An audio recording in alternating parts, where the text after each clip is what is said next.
네, 안녕하세요. 데일리카 안용문 기자입니다. 오늘은 그 랜드로버의 아이코니카라고 할 수 있는 디펜더에서도 휠베이스가 짧은 디펜더 90을 시승을 하고 있습니다. 사실 저도 이 차는 예전부터 상당히 궁금하기도 했고 조금 저랑 연이 안 닿아서 시승을 많이 못 해봤던 차여서 상당히 기대가 되는데요. 이 차가 좀 역사도 깊고 여러가지 독특한 그런 기능들이 많기 때문에 여러가지 기능들 다 살펴보고 직접 주행 좀 꼼꼼히 하면서 여러가지 차에 대한 느낌을 전달 드리도록 하겠습니다. 제 디펜더가 다시 시장에 나온다 라고 이야기가 나왔던 것이 2019년도에 당시에 프랑크푸르트 모터쇼였고요. 2020년부터 판매 시작해서 글로벌 시장에 제 기억으로는 아마 5월이나 6월쯤부터 판매가 시작이 됐고, 국내에도 지금 제가 타고 있는 숏휠베이스보다 조금 덩치가 있는 110이 꽤 빨리 들어왔습니다. 9월 정도에 들어왔던 걸로 제가 기억을 하는데요. 그리고 이제 제가 지금 타고 있는 디펜더 90이 이제 올해 6월에부터 판매를 시작을 해서 상당히 따끈따끈한 차라 하겠습니다. 그래서 차를 조금 관심이 많으신 분들은 아마 잘 아실 텐데, 사실 디펜더라는 차는 랜드로버의 그 자체라고 할 수 있습니다. 이제 2019년, 2020년에 그 2세대가 나오기 전에 1940년대 후반에 군용차를 베이스로 해서 나왔던 게 바로 디펜더고, 사실 처음에 디펜더라는 이름도 없었죠. 그냥 랜드로버 1, 랜드로버 2 뭐 이런 식으로 이름이 붙었으니까 말 그대로 지금의 랜드로버를 잇게 한 차라고 할 수 있겠고, 군용차 베이스라고 해서 이제 아마 짐작을 하실 텐데, 차가 뭐 굉장히 어떤 내구성도 좋고 오프로드 성능 훌륭하고 그리고 여러 가지 강력한 그런 험로 주행 능력을 가지고 있기 때문에 이제 오프로더로서 혹은 또 군용차로서 오랜 시간 사랑을 받아왔고, 이게 2015년에 한번 단종이 됩니다. 그래서 왜냐면은 차가 너무 오래되다 보니까 그 차체에 어떤 여러 가지 어떤 장착이 되어야 되는 여러 가지 안전 장치들이 부착하기 좀 어려운 그런 상황이었고, 또 배출가스 문제도 좀 있다 보니까 2015년에 단종이 되죠. 그러다가 이제 많은 랜드로버 혹은 자동차 애호가들이 디펜더를 단종시키는 건 말이 안 된다, 다시 부활을 시켜야 된다 라고 해서 오랜 시간 염원을 해왔고, 그런 부분들이 전달이 돼서 이제 2019년 20년에 부활을 하게 됩니다. 사실 처음에 차를 받아서 운전할 때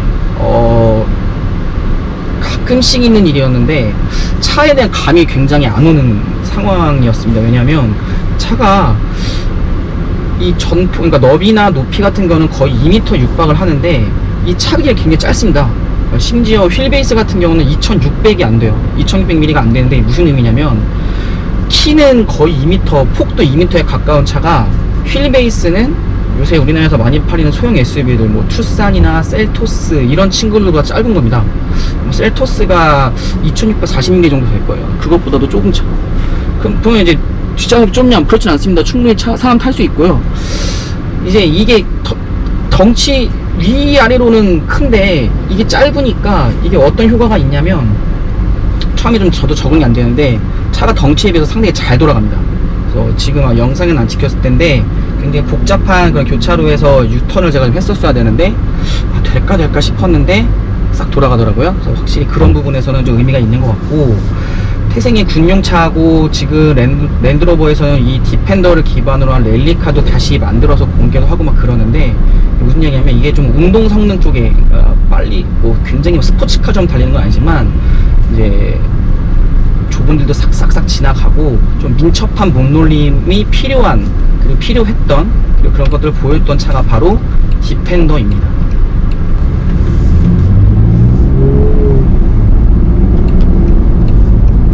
사실 예전 디펜더 같은 경우는 좀 차가 오래되기도 했고 디젤 엔진을 기반으로 했음에도 불구하고 연비가 좋다라는 인상은 좀 없었는데, 요새 새로 나온 이 랜드로버의 라인업들의 특징 중에 하나가 뭐냐면 48V 하이브리드를 적극 활용을 합니다. 그래서 48V 하이브리드는 뭐 예전에 있던 뭐 마일드 하이브리드나 어떤 플러그인 하이브리드처럼 배터리를 크게 넣지 못해요. 그냥 이제 그 말 그대로 48V 배터리를 하나 장착을 하게 되는데, 이게 그 말 그대로 상당히 가성비가 좋습니다. 그래서 무슨 이야기냐면, 이제 뭐 배터리가 용량이 크고 이래서 막 전기차 모드로 가고 막 전기만으로 주행을 해서 뭐 기름 아끼고 이런 건 기대하기 어려운데, 차가 기름을 많이 쓰는 순간, 이를테면 서 있다가 출발한다든지, 아니면 이제 가속을 붙이기 직전에 이제 정속주행, 그러니까 어떤 고속에서 이렇게 좀 크루징을 하기 직전에 속도를 올리는 과정, 이런 상황에서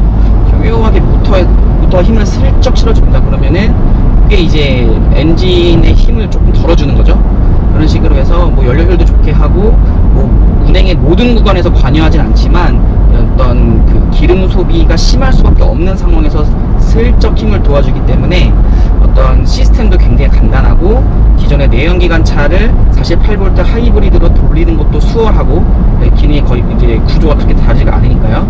그렇기 때문에 자동차 회사 입장에서는 비용도 저감하면서 어떤 연료 효율의 여러 가지 어떤 그 규제라든지 이런 부분을 맞추기도 상당히 용이한 그런 상황이 됐고, 랜드로버도 이런 부분에서 상당히 잘 하고 있습니다. 그래서 이 디펜더도 특징이 뭐냐면, 아까도 제가 참 감탄했던 부분인데, 디젤 차거든요. 디젤 차인데 출발 가속이나 이런 것들이 상당히 부드럽고, 사실 디젤 차라고 이야기를 해주지 않는다면은 일상적인 주행 상황에서 이 차 디젤이다 라고 알아차리기 힘들 수도 있습니다. 계기판을 가린다면요, 이제 RPM 표시가 있으니까 아무래도. 그래서 굉장히 부드럽기 때문에 처음에 이제 디펜더, 사실 저는 1세대 디펜더를 직접 경험해 보지는 못했는데, 제가 알고 있던 그런 이미지들, 상당히 강력하지만 막 거칠고 뭐 좀 불편함을 감수하고서라도 막 이 차를 어떤 마초적인 느낌을 즐기고 이런 것들 기대했었는데, 이게 이제 48V 하이브리드니까 막 어떤 하이브리드, 일반 하이브리드처럼 전기차 모드처럼 출발하고 이런 느낌은 아니었지만, 출발선 가속도 굉장히 산뜻하고, 이 좀 거동이라든지 어떤 그 리스폰스가 되게 가솔린스럽더라고요. 그래서 야, 이거 되게 신기하다 이런 생각을 많이 하면서 시승에 임하고 있습니다. 그래서 아까 제가 차 간격에 대해서 조금 곤란 토로였다고 말씀드렸었는데, 실제 운전을 해보면 이 차가 어떤 느낌이냐면, 어떤 운전자 시야도 그렇고, 이 차선에 물리는 양옆에 이런 사이즈도 그렇고, 뭐 이제 직접 비교는 힘들겠습니다만, 뭐 현대차 스타리아나 기아 카니발 같이 이런 좀 큰 뭐 미니밴 RV 이런 느낌입니다. 그런데 차를 돌려보거나 뭐 이제 앞차 뒤차 간격 같은 거 잡고 이렇게 하다 보면은, 휠베이스 아까 말씀드린 것처럼 굉장히 짧으니까 차 길이도 4.7m가 채 안 되거든요. 그러니까 이제 이게 뭔가 제가 원래 알고 있던 그런 신호와 굉장히 그 미스가 나는 거죠. 그래서 내 눈높이가 이 정도고 지금 차폭 관리가 이 정도가 되는데, 아니 이게 돌아가? 혹은 이렇게 가까이 붙어? 뭐 앞차와의 그걸도 그렇고, 주차할 때도 심지어 이 폭이 맞나 싶는 회전 방향도 좀 안 맞고, 그래서 좀 이제 저같이 한국에서 운전했던 사람들은 이제 경험하지 못한 프로포션이다 보니까 조금 적응이 저도 초반에 어려웠는데, 익숙해지기만 하면 굉장히 편한 거죠. 내 덩치는 큰데 되게 끼고 싶을 때 낄 수 있고, 주차도 편하고 이러니까요. 저희 집이 조금 오래된 집이어서 이 주차면에 앞뒤 공간이 남지가 그렇게 넓지가 않아서, 제가 시승차를 큰 차를 받을 때는 이제 후면 주차를 할 때 상당히 좀 차를 돌릴 때 여러 번 했어야 되는데, 이게 좀 걱정했던 것보다 쏙 들어가서 놀랬던 기억이 있습니다.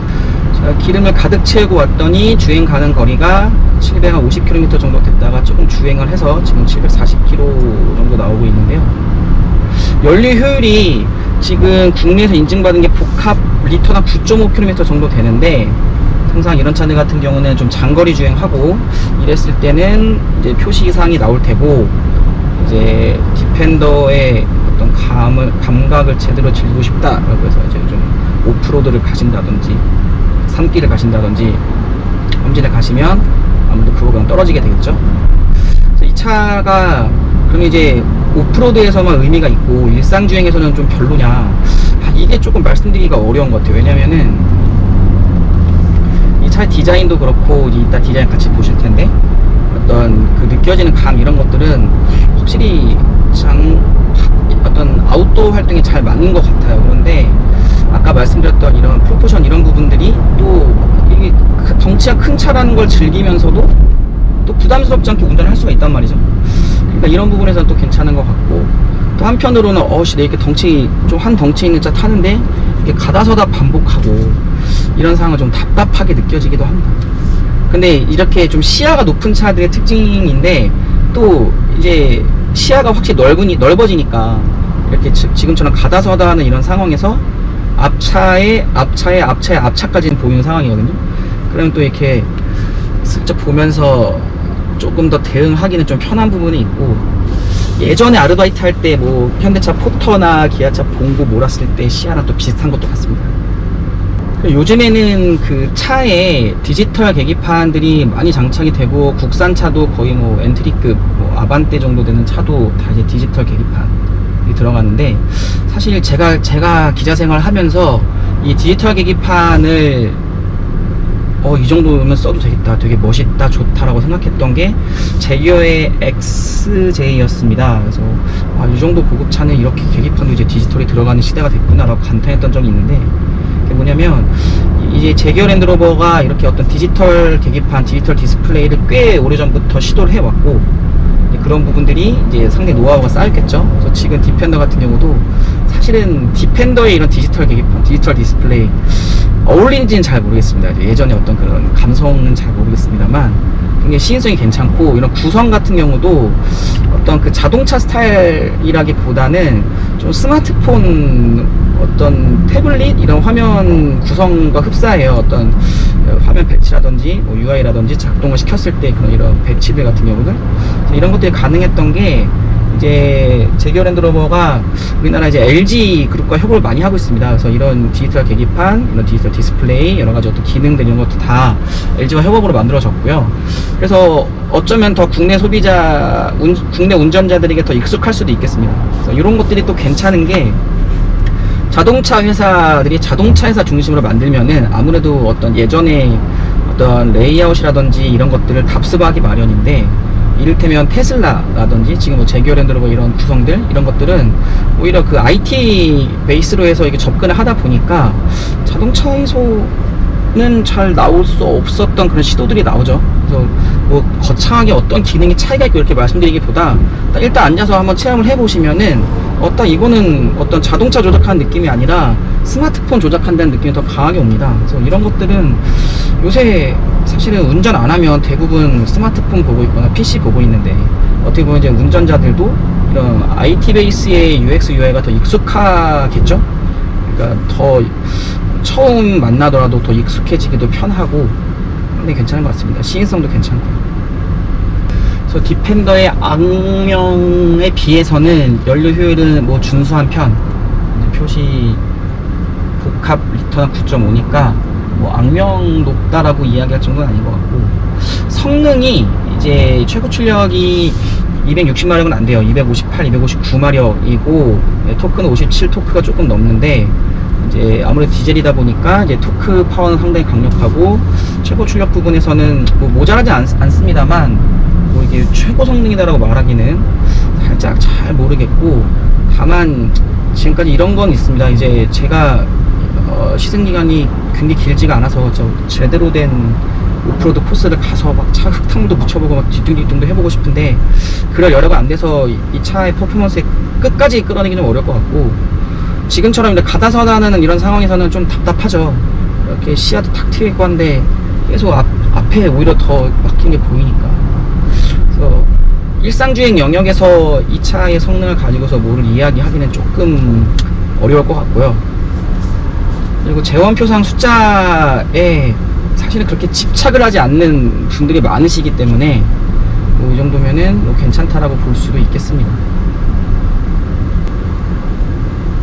아무래도 차가 키가 크다 보니까 좀 이렇게 거동을 할 때 그런 것들이 좀 와닿기는 합니다. 이제 조금 뭐 휘청거린다고까지 하면은 조금 무리수겠습니다만, 어떤 차선을 변경한다든지 이렇게 회전 구간에 들어왔을 때 이렇게 좀 확실히 차가 이게 넓고 크구나라는 것이 좀 반응이 좀 느껴지는데요. 서스펜션 반응도 꽤 재밌어요. 이게 약간 낭창낭창하다고 해야 되나? 그러니까 오프로드 주행을 고려를 한 세팅이기 때문에 좀 이게 간격이 좀 있고요. 근데 이제 완전히 막 예전 미국차처럼 뭐 들썩들썩 막 바운스가 오는 뭐 그 정도는 아니겠습니다만, 그러다 보니까 이런 것도 사실은 좀 뭐 이를테면 같은 차급은 아닙니다만 아까 계속 말씀드렸던 이제 눈높이가 비슷한 운전대 잡았을 때 뭐 어떤 카니발이나 뭐 스타리아를 탔을 때 그거가 조금 다른 느낌이 당연하겠죠. 뭐 차 가격도 뭐 몇 배가 차이 나니까.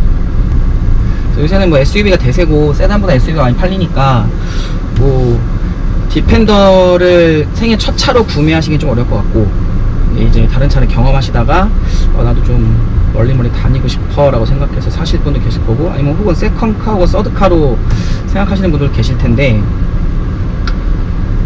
그 차에 적응을 하는 것이 아까 말씀드렸던 그런 부분들까지 고려를 하시면 적응이 힘들까? 근데 그게 또 좀 아닌 것 같아요. 왜냐면 이제 저는 오히려 조금 운전 경력이 있고 많은 차를 타다 보니까 좀 고정관념이 있는 것 같아요. 이 차가 내가 앉았을 때 이 정도 시야, 뭐 이 정도 폭, 이 정도 키면은 어느 정도 반응이, 어떤 반응을 보이고, 이런 것들이 어떤 고정관념이 있는데, 이 차는 좀 그런 국내 자동차 환경에서는 그런 고정관념이 많이 벗어나 있는 차죠. 그러다 보니까 제가 조금 초반에 헤맸던 것 같고, 뭐 그래도 좀 시간 지나면 오히려 그런 좀 내가 생각했던 것과 다른 반응들이 나를 더 불편하게 만든다기보다 여기까지 돼? 라고 하는 좀 편리함 쪽으로 오기 때문에, 이런 이게 좀 덩치가 큰 차를 경험해보지 않으신 분들도 다른 차들에 비해서는 조금 겁을 먹지 않고 접근을 하셔도 익숙해지는 데는 그렇게 어려움은 없으시리라 라고 생각이 듭니다. 높아심에서 말씀드렸습니다. 그 사람들이 생각하는 전형적인 자동차 디자인들이 있습니다. 뭐 이를테면 폭스바겐의 비틀이라고 하면 그 딱정벌레 차, 이거는 얼마나 정형화가 되어 있냐면, 전 세계 아이들에게 자동차를 그려보세요 라고 하면은 가장 많은 모양의 비틀처럼 나온다고 합니다. 물론 이제 폭스바겐에서 나온 자료긴 합니다만, 그런 떠오르게 되는 그런 차들이 있는데, 뭐 이를테면 지프의 랭글러 같은 차도 거의 뭐 오프로드의 상징, 말 그대로 지프차의 모양이죠. 그런 것처럼 이 디펜더도 어떻게 보면은 그 영국산 어떤 오프로더 군용차의 전형적인 디자인, 상당히 각지고 박시하고 거칠거칠하고 이런 모양이었는데, 지금 현행 디펜더는 지금도 사실 어떻게 보면 이렇게 둥글다기보다는 좀 어깨도 떡 넓고 이렇게 좀 딱 각진 모양입니다만, 이전보다는 이제 라인들이 많이 유순해졌고 조금 귀엽다는 생각이 들 정도기도 해요. 근데 이게 재미있는 게 뭐냐면, 직접 경쟁 상대를 이야기하면 누가 더 좋아하고 누가 더 불쾌할지는 모르겠습니다만, 이제 국내 출시도 이제 앞두고 있는 포드의 브롱코라는 차가 있죠. 이 브롱코도 역시 굉장히 그 포드의 어떤 SUV 오프로더의 상징적인 차인데, 이 차도 이제 차 좋아하시는 분들 이미 아시겠습니다만 동글동글 귀엽게 나왔습니다. 디자인이. 그래서 이제 그 좀 레트로라고 해야 될까요? 예전에 단종됐던 혹은 좀 혁명부했던 차들이 다시 좀 다듬어져서 나오고 있는 그런 차들이 많아지고 있는데, 정말 상남자 차라고 할 수 있는 차들이 이렇게 또 동글동글한 디자인 갖고 나온다는 모습도 상당히 재미있습니다. 차를 살 때 이런 느낌도 있는 것 같습니다. 이제 저도 이제 차 살 때 고민했던 부분 중에 하나가, 디자인이 이제 후지면 차에 이제 정이 안 가는데, 너무 튀어버리면 또 이제 조금 남의 시선이 조금 부담스럽기도 하고, 차가 너무 흔한 차를 사자니 이거 조금 너무 따라하는 느낌이고, 또 너무 좀 이제 좀 소위 말하는 마니악한 차를 사자니 뭐 정비 문제도 고민이 될 뿐더러 너무 요즘 말로 힙스터 기질이 너무 타고난 거 아니야, 이런 좀 이야기 들을까봐. 이제 디펜더란 차는 제가 지금 며칠간 시승하면서 자꾸 쳐다봅니다. 주차를 할 때도 그렇고 운전할 때도 그렇고 이상하게 자꾸 붙어서 봐요. 그래서 이게 뭐 디자인 자체가 멋지기도 하고 이렇게 흔한 차는 아니니까 좀 시선을 확 끄는 부분이 있습니다. 네, 선배 전화 받았습니다. 전화하셨었어?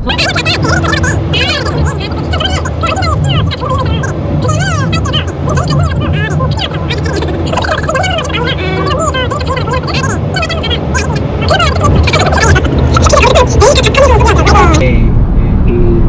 하여튼 그렇게 됐어. 네. 잘했다, 야. 선배가 도와주셔서 참 마무리가 잘 됐습니다. 그래, 하여튼 주말 푹 쉬시고. 네. 들어가. 네. 가족 단위, 그러니까 패밀리카로 괜찮은가? 최소한 이 구공은 아닌 것 같아요. 저 뒷자리에 사람 앉을 수 있다고 했는데 넓은데 아무래도 휠베이스에 좀 한계가 있다 보니까 지금 뒷좌석도 좀 공간 확보를 위해서 좀 층위를 뒀어요. 이제 앞좌석보다 조금 높이를 높이고 그 시트 바닥도 조금 높은 편이에요. 그러면 이제 아이들이 타기는 좀 괜찮기는 할 텐데 짐도 많이 싣고 하다 보면은 뒷공간은 아무래도 그냥 혼자나 혹은 뭐 소수 한 2명 정도가 짐 싣고 여행 가기 딱 좋은 크기인 것 같습니다.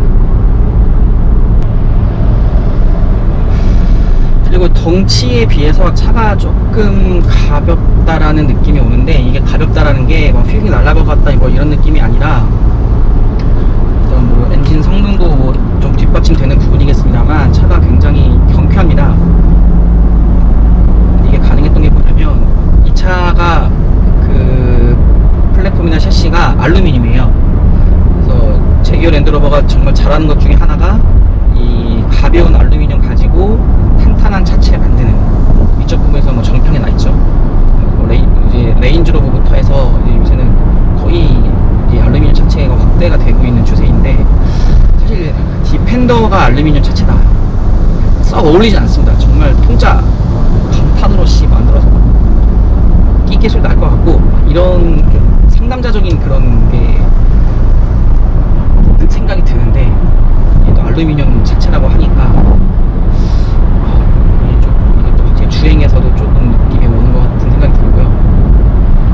자, 그럼 지금 차는 뭐 상남자 차 아니냐 이렇게 하실 수 있는데, 그렇진 않습니다. 지금 보면은 이런 스티어링에 나오는 이런 까칠까칠한 느낌이라든지, 이런 센터 콘솔, 센터 패널 쪽에 여러 가지 구조물들 이런 게 뭐냐면 다 차체 강성, 이렇게 튼튼해 라는 그 구조물을 직접 보여주는 거거든요. 사실 이런 구조물 같은 경우는 차 이제 뼈대 안으로 숨기는 것이 미덕이었는데, 디펜더니까 가능한 시도죠. 지금 차 도어도 보시면은 다 드러내놨습니다. 이제 뭐냐면 이게 내가 디펜더다, 내가 상남자다, 숨길 필요 뭐 있냐, 우리가 이렇게 단단하다는 거 보여줄 건데, 니네 이거 좋아서 사는 거 아니냐, 이렇게 말을 해주는 것 같습니다. 실제로 이런 구성을 좋아하시는 분들도 많고 호평을 받고 있다라는 이야기를 회사 측에서 들을 수 있었습니다. 차가 이제 한두 푼 하는 제품이 아니니까 이제 차를 살 때는 여러 가지 용도를 고민을 하게 되죠. 그래서 어떤 범용의 제품성이라는 것도 이런 차를 많이 팔아야 되는 일반 브랜드들 입장에서 상당히 중요한 그런 요소인데, 반대로 얘기하면은 이것저것 다 대응이 가능하다는 건 좀 특징이 없고 좀 심심할 수가 있죠. 근데 반대로 좀 어떤 캐릭터가 강하고 좀 가격도 좀 있고, 이런 차들은 사실은 조금 다른 사람에게 추천할 때 좀 조심스러운 부분이 있습니다. 왜냐면 이런 게 확실히 호불호가 갈리고 이렇게 뭐 마냥 편하게 탈 수 있는 그런 차도 아니기 때문에, 이를테면은 뭐 집에 다둥이가 있는 집에 뭐 아버지가 운전 좋아하신다고 해서 투도 쿠페를 추천해 드릴 수 없잖아요. 그 아버지는 본인의 차로 그걸 타고 싶긴 하겠습니다. 일단은 패밀리 세단을 먼저 구하는 우선이겠죠. 그래서 이 디펜더라는 차를 지금 쭉 타면서 저는 고민이 드는 겁니다. 이제 이거는 분명히 조금 저같이 좀 오래된 집에 사시는 분들이면 주차하실 때 이 앞뒤 폭은 괜찮은데 좌우 폭이 넓다 보니까, 혹은 주차장 들어갈 때도 좀 벌써부터 괜찮나 싶어 저는 고민을 해요. 그리고 어떤 운전을 할 때 어떤 여행의 이런 욕망이랄까요, 뭐 이런 거 자극하는 차가 일상 중에 괜찮은. 근데 지금 타면 탈수록 느끼는 게 일단 이 디펜더의 특징, 이런 부분들이 조금 이제 몸에 익숙해지면 굉장히 편해집니다. 그래서 일상주행에서 기름값도 그렇게 크게 걱정 안 될 것도 같고, 제가 지금 경험하고 있는 이 정도라면. 그리고 조금 남의 시선을 즐기신다, 혹은 내가 타고 싶은 차 타는데 뭐 남들이 뭐라고 무슨 상관이냐, 그렇게 크게 휘둘리지 않으신다 라고 한다면, 일상적인 주행에서도 디펜더가 충분히 괜찮다. 그리고 또 반대로 생각하면 이런 부분도 있습니다. 출퇴근하고 장 보러 가고 아이 데리러 가고 하는데 디펜더 타면은 이게 좀 지겨운 일상이 아니라 재밌을 것 같아요. 차를 타면서 느껴지는 그런 여러 가지 즐거움들이 많이 차 있는 차다 보니까 의외로 의외라는 말이 많이 맞는 거 있습니다. 여러 방면에 잘 어울리는 차다라고 디펜더에 대한 제 소감을 마무리시켰습니다.